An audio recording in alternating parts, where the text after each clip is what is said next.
Judul firman Tuhan kepada kita, ya atau tidak. Buka Alkitab saudara 2 Samuel 11 ayat 1 sampai 5.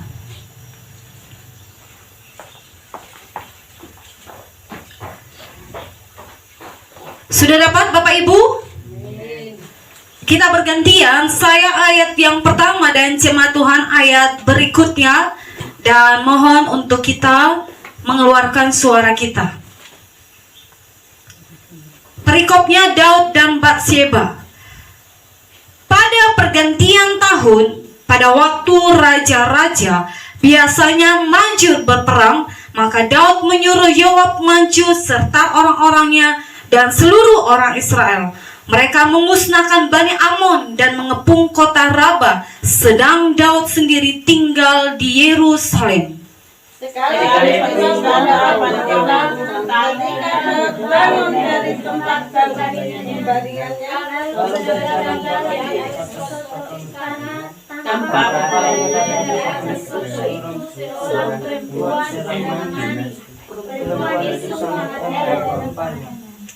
Lalu Daud menyuruh orang bertanya tentang perempuan itu, dan orang berkata, itu adalah Batsheba binti Eliam, istri Uria, orang Het itu. Sesudah itulah menyuruh orang mengambil dia. Perempuan itu datang kepadanya, lalu Daud tidur dengan dia. Perempuan itu selesai menjadikan dengan kisahnya. Kemudian pulanglah perempuan itu ke rumahnya. Lalu mengandunglah perempuan itu dan disuruhnya orang memberitahukan kepada Daud, demikian aku mengandung. Nah, Bapak Ibu Saudara yang terkasih, jadi firman Tuhan tadi yang sudah kita dengar dengan judul yang sudah saya sampaikan kepada kita, ya atau tidak. Kita akan pelajari bagaimana sikap Daud ketika dia melihat seorang perempuan yang adalah istri orang. Dan kita akan belajar bersama-sama bagaimana reaksi Daud terhadap godaan tersebut. Dan mungkin pernah kita merasa seperti itu. Diperhadapkan dengan dua pilihan. Apakah kita melakukannya? Apakah kita tergoda dan berkata ya atau tidak? Mungkin sesuatu yang diperhadapkan kepada kita, kita tahu benar itu adalah salah. Tetapi diperhadapkan kepada kita dua pilihan, apakah kita mau melakukannya atau tidak? Dan mungkin juga sulit bagi kita untuk mengambil satu keputusan, untuk berkata tidak terhadap yang kita inginkan itu. Dan saudara terkasih, fakta membuktikan bahwa kehidupan manusia selalu mempunyai paling tidak dua pilihan dalam kehidupannya, yakni ya atau tidak. Dan bagian yang pertama kita akan belajar bersama-sama, ya atau tidak dengan godaan yang kuat. Kita sudah membaca 2 Samuel 11 ayat 1 sampai yang kelima. Dan ayat berikutnya saudara nanti pelajari di rumah. Baca kembali kisah Daud jatuh dalam perzinahan. Ketika dia berkeliling, saudara kekasih, perhatikanlah kitab saudara. Lalu berjalan-jalan di atas suatu istana, tampak kepadanya dari atas suatu itu seorang perempuan sedang mandi. Perempuan itu sangat elok rupanya. Seharusnya Daud ikut berperang. Sebagai raja, dia mesti ikut berperang. Bukan hanya karena dia raja, kerjanya menyuruh pasukannya, menyuruh antek-anteknya untuk berperang. kekasih, Bani Ammon. Bukan hanya dia sebagai pesuruh, tetapi dia mestinya harus ikut serta. Tetapi pada kenyataannya, dia tidak bertanggung jawab. Dia beristirahat. Dia membaringkan dirinya. Dia melepaskan tanggung jawabnya. Dan di ayat 2, ketika dia terbangun, dia mulai berjalan di atas soto istana. Tampak kepadanya dari atas soto itu seorang perempuan yang sedang mandi. Perempuan itu sangat elok rupanya. Di ayat 3 perhatikan. Lalu Daud menyuruh orang bertanya kepada perempuan itu. Orang berkata, itu adalah Batsheba binti Eliam, istri Uria, orang Het itu.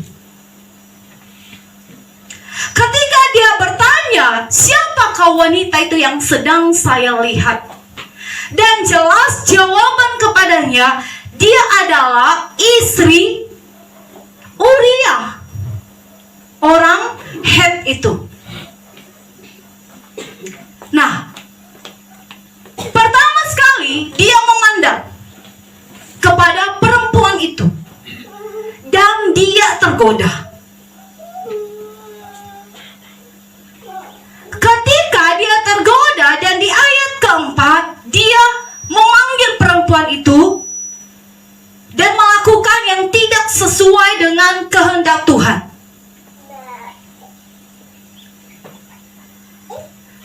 Daud ketika dia melihat perempuan itu, bisa saja dia memutuskan di dalam hatinya untuk tidak tergoda.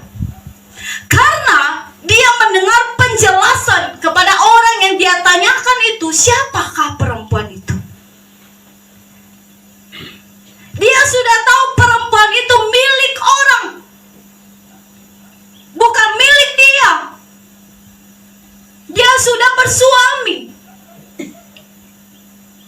Tetapi tahu juga dia lebih mengikuti godaan itu. Dia berkata ya kepada godaan itu. Hasil akhirnya dia jatuh kepada kenajisan.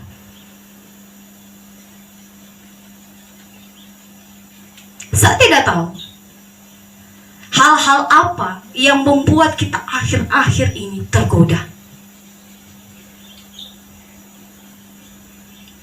Setiap harinya kita diperhadapkan dengan dua pilihan, ya atau tidak.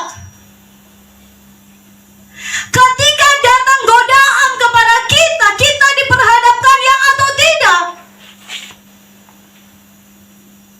Pastikan jemaat Tuhan jangan jatuh kepada godaan. Apapun jenis godaan itu, jangan ikuti.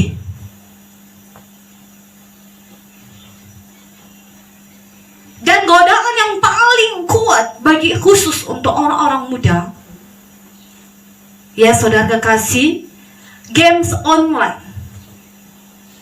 Dan banyak yang rusak karakter anak-anak kita. Jadi ibu-ibu yang punya anak yang sudah dewasa, tolong sekali-sekali cek handphonenya.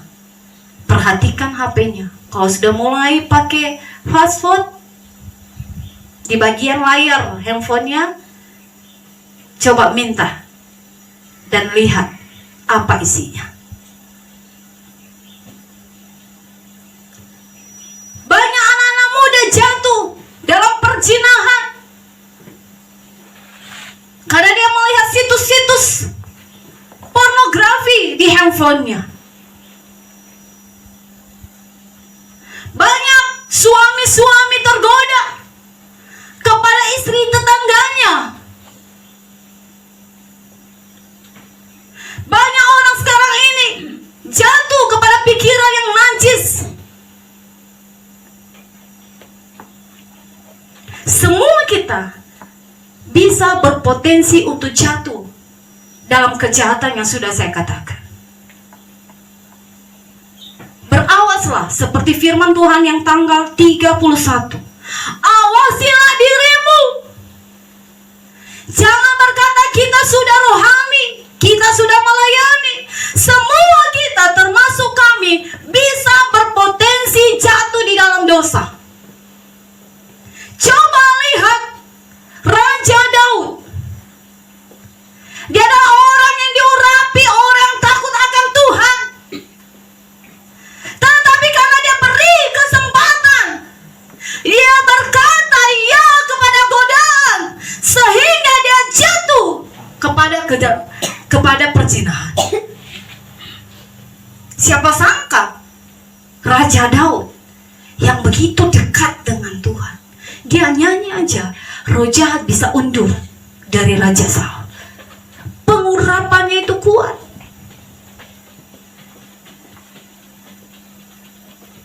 Siapa sangka dia bisa jatuh dalam perzinahan. Siapa sangka kita yang sudah melayani bisa jatuh. Untuk itu perlu kita berhati-hati dan pastikan di benak kita, di hati kita, tidak selalu kepada godaan.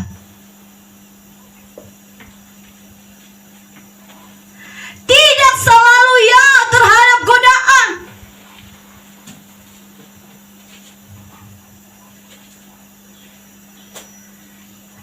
Haleluya saudara.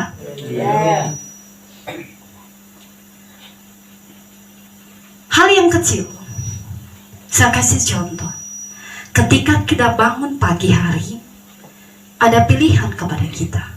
Bangun, berdoa atau langsung bekerja. Kita lihat jam, sudah lat. Ada pilihan bagi kita. Di setiap hari Minggu, kita lihat kita sudah capek. Tadi Mama Dolo anak masih bicara kepada saya. Semalam kami mete tempat orang duka. Dia bisa saja mengambil pilihan yang salah untuk tidak beribadah pada hari ini, dan dia memiliki satu alasan yang mungkin cukup kita pahami dan mengerti. Iya juga ya, dia capek satu malaman mete bekerja. Kalau dia datang juga ibadah pasti ngantuk. Ketika kita meluangkan waktu kita untuk dunia, ketika rasa capek ngantuk datang kita bisa tahankan. Tetapi untuk Tuhan kenapa tidak? Karena secara fisik tidak nyata Tuhan kita. Tetapi kalau untuk dunia nyata betul. Dia akan datang, lu ini terlalu Sony bisa bantu beta. Kenapa? Ya sudah kasih orang Kristen mengabaikan hal ini. Ada kok kasih karunia Tuhan, hari ini saya tidak datang, hari Minggu kan masih ada waktu. Saudara bisa kehilangan berkat kalau saudara abaikan. Katakan amin. Dan hal yang biasa ini bisa merujuk ke hal yang fatal. Kalau kita membiasakan diri kita di hal-hal yang kecil berkata ya kepada godaan tersebut, hal-hal yang lebih daripada itu kita tidak berpikir lagi. Kita terus berkata ya kepada godaan. Saya percaya ketika dia mendengar atau Daud mendengar tentang perempuan itu adalah istri orang. Saya percaya dia masih mikir, bagaimana nanti kalau saya ambil perempuan itu. Makanya di ayat berikutnya dia merencanakan pembunuhan kepada Uriah.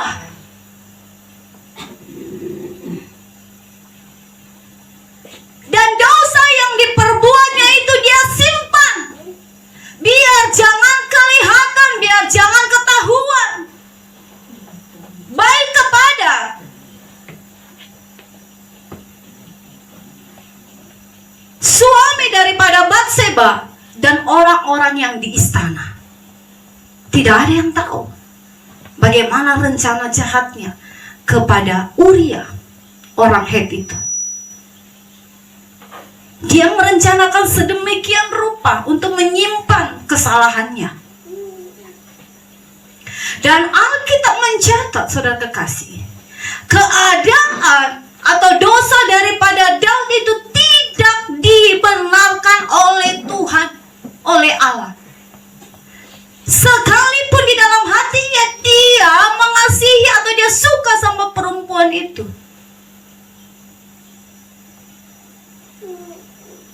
Karena kalau kita pelajari, dia tidak mengambil perempuan itu juga. Dia tidak kehilangan pasangan hidup. Karena dia sudah punya istri. Dia punya gundik. Dan sebenarnya itu bukan yang seharusnya itu menjadi kebutuhan dia. Tetapi dia tidak menjaga hatinya. Dia tidak menjaga hatinya. Dan dia jatuh.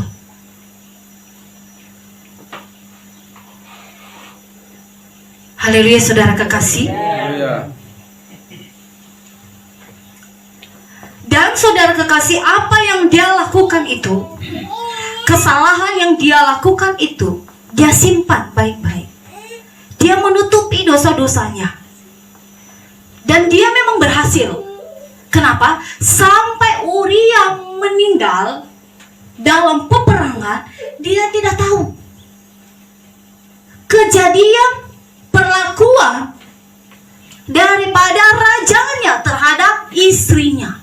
Kalau saudara baca, dia tidak tahu. Karena ketika dia mau pulang ke rumahnya, Daud kasih dia mabuk supaya dia jangan pulang ke rumahnya. Dan besoknya dia berperang. Dan sudah diatur di barisan paling depan. Dan ketika musuh datang, yang lainnya harus undur, jangan ada yang bantu dia. Jahat memang hatinya ya. Banyak orang melakukan demikian. Orang tidak tahu siapa yang buat. Kok bisa sampai kayak gitu kejadiannya. Padahal ada orang yang di belakang. Orang tidak tahu itu orang di belakang itu siapa. Banyak yang demikian. Kita di sini tidak. Katakan amin. Katakan amin. Itu jahat loh saudara. Dan itu Tuhan tidak sukai. Sampai dia mati di peperangan, di medan perang, dia tidak tahu. Karena Daud menutupinya. Daud berlaku baik kepadanya. Dia jamu Uria, dia kasih makan. Dan akhirnya dia kasih mabuk. Sehingga malam itu dia tidak pulang ke rumah istrinya. Hari Jumat kemarin saudara, setelah ibadah doa Sabat, ada seorang pemuda di daerah Longgo datang kepada saya. Ibu, Mama Gembala, saya mau cerita. Iya, kenapa? Dia ceritakan apa masalahnya, apa yang sudah dibuatnya. Dia bilang, sudah seminggu saya tahan-tahan. Sudah seminggu saya tutup-tutupin. Sudah seminggu saya sembunyikan. Saya takut kasih tahu sama Mama Gembala. Saudara kekasih, sekuat-kuat kita pun menahan atau menutupi apa yang kita lakukan, pada akhirnya akan diekspos, akan dipamerkan. Bukan dipamerkan supaya kita malu, tetapi Tuhan akan menunjukkan hal itu dengan cara kita tidak tenang. Anak pemuda ini dia tidak tenang. Seminggu dia tahan-tahan, dia melayani oke. Dia tampil di depan oke.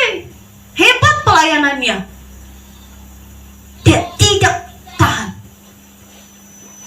Dia datang kepada saya. Saya doakan dia. Saya kasih arahan. Saya sudah katakan sama anak pemuda di sana, apapun masalah kalian, apapun yang kalian buat yang memang tidak sesuai dengan kebenaran firman, datanglah kepada gembala saudara, supaya saudara didoakan, dikuatkan, diteguhkan, diarahkan. Saya kasih tahu sama anak pemuda beberapa minggu yang lalu, karena ada beberapa yang punya masalah. Kalian ini punya orang tua badani, tapi kalian juga punya orang tua rohani. Apabila kalian punya masalah mengenai kerohanian kalian, datanglah kepada orang tua rohani kalian, yang akan meneguhkan kalian, yang akan mendoakan kalian. Dan ketika dia cerita kepada saya tidak menuduh dia, menekan dia, dan berkata, kamu itu kenapa kamu melayani, tetapi kenapa kamu melakukan hal itu? Kenapa bisa kamu begini, begitu? Tidak. Saya rangkul dia, saya doakan dia, dia pulih hatinya. Tetapi kalau kita tidak memberitahukannya kepada Tuhan, mungkin melalui gembala kita, ibu gembala rohani kita, iblis bisa menuduh kita, iblis bisa menekan kita, iblis bisa mengambil sukacita kita, damai sejahtera kita, walaupun kita tampil melayani.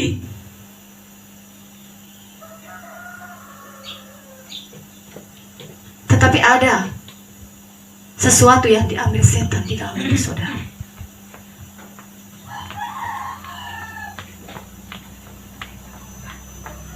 Itu pada waktunya akan dibongkar. Seperti Daud ini saudara. Kalau kita melihat di pasal 12, sehebat-hebatnya dia menyimpan rahasia perzinahannya dengan Batseba, tetapi Tuhan melihat. Makanya firman Tuhan di 1 Samuel 16 ayat 17b, manusia melihat apa yang kelihatan, tetapi Tuhan melihat kedalaman hati manusia itu. Siapa kita sebenarnya? Oke, di depan istana, di depan pasukannya, orang-orang di sekelilingnya, dia bisa sembunyi atas perzinahannya dengan Batseba, tetapi tidak bisa disembunyikan di hadapan Tuhan. Di pasal 12, Tuhan mengutus Nathan kepada Daud, menyadarkan dia akan kesalahannya. Dan Alkitab mencatat ketika Nabi Nathan datang kepadanya, memberitahukan apa yang sedang dia buat, dia mengkoyak bajunya, jubahnya, dia berpuasa, dia minta ampun. Kadang kalau firman Tuhan datang kepada kita, mengingatkan kita hal-hal apa yang salah terhadap kita, jangan kita keraskan hati kita. Raja Daud menyesal, dan Alkitab mencatat setelah dia menyesal, dia tidak jatuh di dosa yang sama. Buka Alkitab saudara, tidak ada dicatat lagi apakah Daud masih berzina. Tidak. Karena itu pelajaran yang mahal kepadanya. Memang Tuhan kita mengampuni, tapi akibat dari dosa kita ada. Akibat daripada dosa Daud, anaknya meninggal. Apakah itu bukti karena Tuhan tidak mengampuni? Tidak, Tuhan mengampuni, tetapi Tuhan adil. Dia akan menghukum dosa itu. Katakan amin. Untuk itu jemaat Tuhan, kalau ada hal-hal yang tidak sesuai dengan kehendak Tuhan, segera datang kepada Tuhan. Kalau ada teguran akibat daripada dosa kita itu, jangan protes. Daud tidak protes. Ketika dia mendengar itu, dia tidak protes, dia terima. Dan ketika dia mendengar anaknya itu meninggal, dia bersuka cita. Bukan berarti dia bersuka cita karena meninggal anaknya itu, dia tidak sayang pada anaknya. Tetapi dia tahu bahwa anaknya sampai ke surga. Katakan amin. Katakan amin. Karena Tuhan sudah mengampuni dia.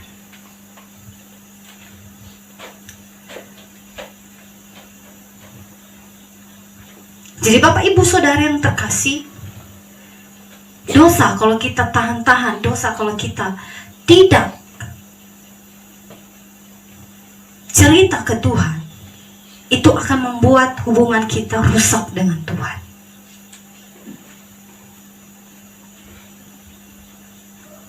Kalau ada hal-hal yang tidak sesuai, yang mungkin kami tidak mengetahuinya, dan perlu gembala saudara berdoa untuk saudara, saudara boleh cerita, saudara boleh terbuka kepada gembala saudara, yang akan menguatkan saudara, mendoakan saudara. Jangan tahan-tahan sendiri, jangan simpan sendiri, jangan pikul sendiri.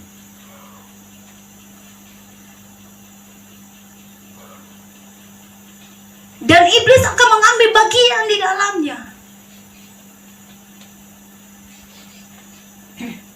Datang sama Tuhan melalui gembala saudara. Katakan amin.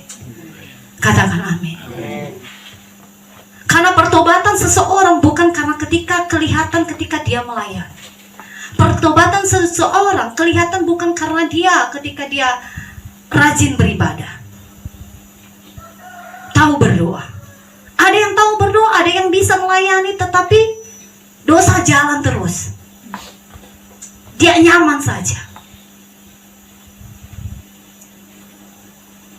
Tetapi pertobatan kelihatan dari karakter kita. Dan buahnya itu kita menyerahkan hidup kita melayani Tuhan. Katakan amin. Katakan amin. Jadi pastikan saudara kekasih, tidak selalu ya terhadap godaan, tetapi ya kepada kebenaran firman. Katakan amin. Di bagian yang kedua, tadi yang pertama, ya atau tidak dengan godaan yang kuat. Yang kedua, ya atau tidak dengan situasi yang sulit. Hidup itu Bapak Ibu Saudara tidak selalu berjalan mulus, tidak berjalan sesuai dengan yang kita harapkan atau seperti yang sudah kita rencanakan. Karena terkadang ada saja halangan, hambatan, ancaman, dan tantangan yang mungkin sulit untuk kita lewati. Apalagi ketika kita memutuskan untuk mengikuti Tuhan dengan sepenuh hati. Tentunya kita akan memilih untuk masuk melalui pintu yang sesat. Seperti yang dikatakan Matius 7 ayat 13-14. Satu orang membacakannya kepada kita.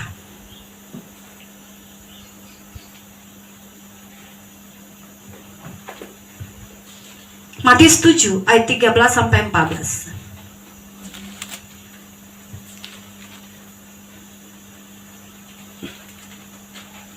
Matius 7 ayat 13 sampai 14. Masuklah melalui pintu yang sesak itu, karena lebarlah pintu dan luaslah jalan yang menuju kepada kebinasaan, dan banyak orang yang masuk melaluinya. Karena sesaklah pintu dan sempitlah jalan yang menuju kepada kehidupan, dan sedikit orang yang mendapatinya.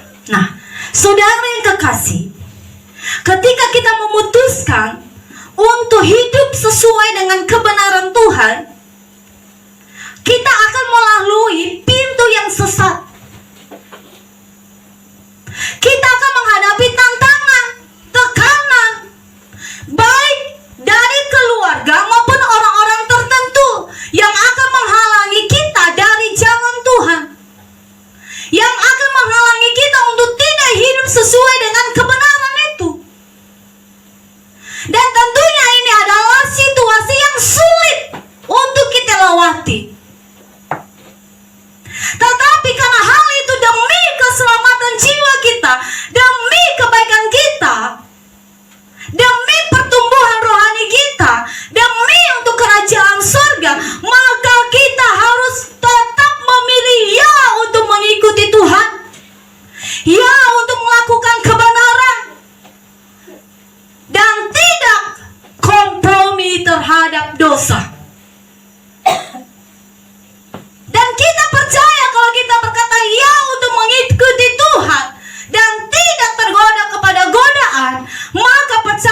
saudaraku, keadaan situasi yang sulit itu Tuhan akan datang menolong kita. Tuhan akan memampukan kita untuk menjadi berkat, menjadi teladan, melakukan kebenaran. Dan akhirnya kemenanganlah yang kita dapatkan. Katakan amin.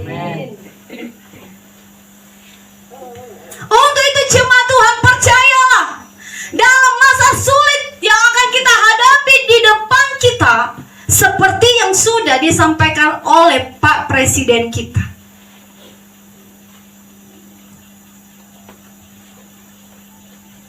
ketika Pak Presiden menyampaikan ada resesi tahun depan, perekonomian akan semakin sulit. Itu bagus, agar masyarakat bisa memahami dan bersiap-siap. Masa kesesakan, masa yang sulit pasti akan kita hadapi di depan.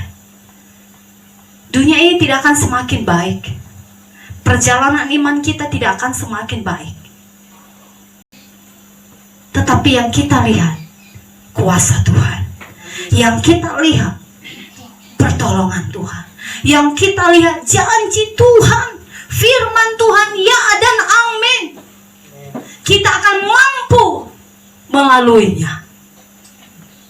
Katakan amin. Seperti yang Daud katakan dalam Mazmur 23 ayat 4. Satu orang bacakan bagi kita.